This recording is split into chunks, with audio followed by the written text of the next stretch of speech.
வணக்கம். சீதாஸ் பேஜஸ்.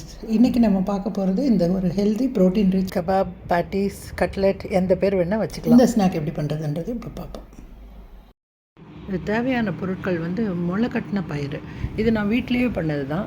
இது நீங்கள் காலையில் சமையல் ஆரம்பிக்கும்போது கொஞ்சம் எடுத்து ஒரு கப்பு தண்ணியில் ஊற வச்சிட்டிங்கன்னா ஈவினிங் ஆர் நைட்டு அந்த தண்ணியெல்லாம் எடுத்துகிட்டு மூடி போட்டு வச்சிங்கன்னா அடுத்த நாள் காலையில் பார்த்திங்கன்னா நல்லா முளை கட்டியிருக்கோம். ஸோ இப்படி முளை கட்டி வச்சுருக்கிறேன். அப்புறம் கொஞ்சம் கேப்சிகம் கட் பண்ணி வச்சுருக்கிறேன், கொஞ்சம் கேரட் துருவி வச்சுருக்கேன், கொஞ்சம் வெங்காயம் கட் பண்ணியிருக்கேன், ஓட்ஸு ஒரு 3/4 கப் எடுத்திருக்கேன். இங்கே நம்ம கோதுமை மாவு வச்சுருக்கேன், பட்டாணி கொஞ்சம் எடுத்து வச்சுருக்கேன். இவ்வளோ தான். இதை வச்சுக்கிட்டு நம்ம பண்ணலாம். முதல்ல ஒரு இட்லி பாத்திரம் வைக்கிறேன். அந்த இட்லி ஸ்டாண்டில் பட்டாணி, இது நான் உரிச்ச பட்டாணி தான், அதனால் இதை ஸ்டீம் பண்ணி வேக வைக்கணும். அடுத்ததாக இன்னொரு தட்டு போட்டு அதில் நம்ம அந்த முளைக்கட்டின பயிரையும் வேக வச்சிடலாம். ஏன்னா இது சில பேருக்கு பச்சையாக சாப்பிட்டா கொஞ்சம் கேஸ் ப்ராப்ளம்ஸ் வரலாம். அதனால் இது மாதிரி பண்ணும்போது சேஃப் இது, அதுக்காக. ஸோ நான் இது எங்கள் டாக்டர் வீட்டில் பண்ணது இது. அதனால் எனக்கு எது எங்கே இருக்குதுன்னு தெரியாததுனால கொஞ்சம் திணறி பண்ணிகிட்ருக்கேன். இதை அப்படியே ஸ்டீம் பண்ணிடலாம். நம்ம எடுத்து வச்சுக்கிற ஓட்ஸில் அது முழுகிற அளவுக்கு கொஞ்சம் தண்ணி ஊற்றி அப்படியே ஊற விட்டுடலாம். ஒரு பேன் போட்டுருங்க அடுப்பில், அதில் கொஞ்சமாக ஆயில் விட்டுடலாம். கொஞ்சம் சீரகம் போட்டு இது பொரியிற வரைக்கும் வறுத்துடுங்க.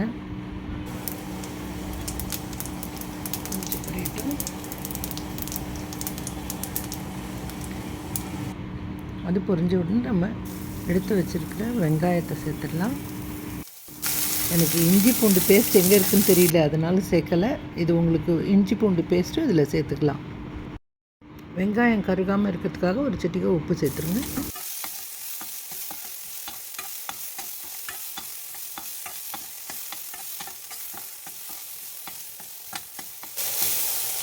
கேப்சிகம் வச்சுருக்கேன், சேர்த்துறேன்.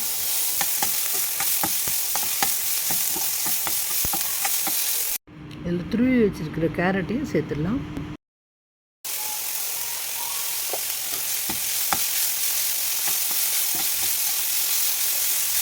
இந்த வெஜிடபிள்ஸ்லாம் நம்ம ஃபைனாக கட் பண்ணியிருக்கோம். இதை ஸ்டர் ஃப்ரை பண்ணால் போதும், இது வேகணுன்ற அவசியம் கிடையாது.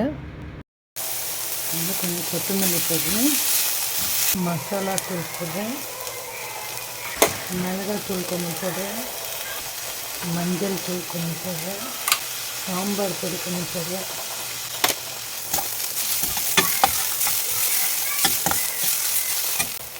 இதுக்கு ஏற்கனவே உப்பு போட்டிருக்கோம், அதனால் கொஞ்சமாக போட்டுருக்கோம். இது நல்லா கலந்துட்டு ஆஃப் பண்ணிடலாம்.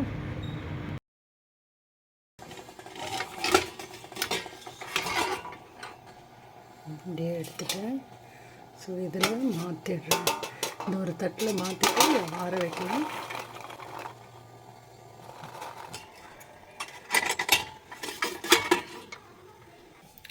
பட்டாணி இதில் சேர்த்துடுவேன்.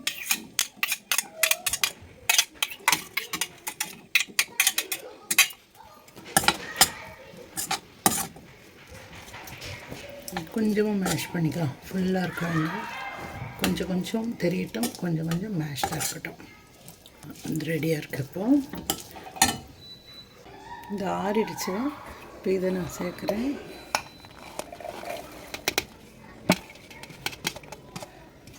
நம்ம எடுத்து வச்சுருக்கிற ஓட்ஸு அதையும் சேர்க்குறேன்.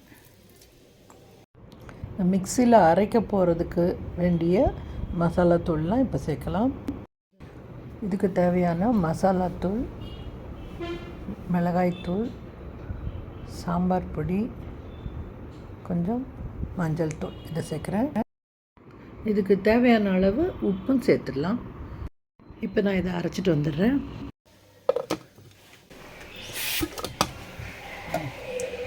சரியாக அரைஞ்சிருக்கு பாருங்கள், 1-2 அரைஞ்சிருக்கேன். இது போதும் நமக்கு.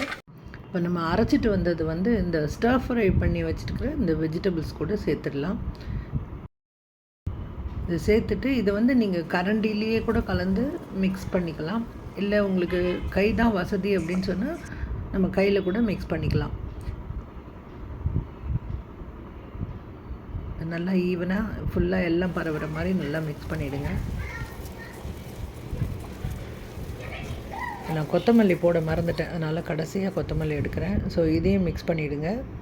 இதை மிக்ஸ் பண்ணிவிட்டு இதில் நான் கொஞ்சம் ஆயில் போடுறேன், கையில் ஒட்டாமல் இருக்கிறதுக்கு. இது கையில் ஒட்டலை. அதே மாதிரி நீங்கள் வந்து இது கட்லெட் மாதிரியோ பேட்டிஸ் மாதிரியோ பண்ணுறதுக்கு ரொம்ப தண்ணியாக இருந்தால் நீங்கள் வந்து அந்த கோதுமை மாவை யூஸ் பண்ணிக்கலாம். எனக்கு கோதுமை மாவெல்லாம் யூஸ் பண்ண வேண்டி வரல, இது ட்ரையாக தான் இருக்குது. இதை வந்து சின்ன சின்ன உருண்டைகளாக பிரித்து வச்சுக்கோங்க. இது வந்து எந்த ஷேப்பில் பண்ண போகிறீங்கன்றது, பேட்டிஸ் மாதிரியா இல்லை லாங்காக பண்ணுறீங்களா அப்படின்றது நம்ம பண்ணி கையிலேயே தட்டி நீங்கள் ரெடியாக வச்சுக்கலாம். இதை நான் 2 முறையாக காட்ட போகிறேன். ஒன்று பேனில் போடுறேன், இன்னொன்று வந்து ஏர் ஃப்ரையரில் வைக்க போகிறேன். இந்த ஷேப்பில் பண்ணுறதுக்கு உங்களுக்கு தேவைப்பட்டதுன்னா அந்த கோதுமாவை யூஸ் பண்ணிக்கலாம். இப்போ ஒரு பேன் எடுத்துகிட்டு நான் கொஞ்சமாக ஆயில் போட்டிருக்கேன். அதில் இந்த மாதிரி ரவுண்டாக ஷேப்பில் தட்டி இதில் போட்டுடுறேன். இது சின்ன தீயாக வச்சுடுங்க, ரொம்ப பெருசாக வைக்காதீங்க. ஏர் ஃப்ரையரில் ஒரு ஆயில் டிப் பண்ணி தொடச்சி விட்டுருங்க. இப்போ இது திருப்பி போட்டுடலாம். பேனில் இருக்கிறத அது அப்படியே வேகட்டும். இப்போ இதில் வரிசையாக நம்ம ஏர் ஃப்ரையரில் வச்சிடலாம். எந்த ஷேப் பண்ணியிருக்கீங்களோ எல்லா ஷேப்புமே இதில் வச்சிடலாம். ஒரு சின்ன ப்ரஷ்ஷில் கொஞ்சம் குக்கிங் ஆயில் எதுவும் எடுத்துகிட்டு அது மேலே அப்படியே ஸ்ப்ரெட் பண்ணி விட்டுருங்க. இது எல்லாத்தையும் அடிக்கின உடனே இதை ஏர் ஃப்ரையரில் செட் பண்ணி வச்சிடலாம். இது வந்து ஒரு 10 மினிட்ஸ் செட் பண்ணி வச்சிடலாம். 10 மினிட்ஸில் ஆகலைன்னா நம்ம திருப்பியும் கூட ஒரு 5 மினிட்ஸ் எக்ஸ்ட்ரா பண்ணி வச்சுக்கலாம். இந்த பேனில் பண்ணதை நான் திருப்பி போட்டும் காமிச்சிடுறேன் பாருங்கள். 2 சைடுமே எவ்வளோ அழகாக நல்லா வந்திருக்குன்னு பார்த்துக்கோங்க. நல்லா ஃப்ரையாகவும் வந்துருக்கு. இப்போ பேனில் ரெடியானதெல்லாம் ஒரு பிளேட்டுக்கு மாற்றிடுறேன்.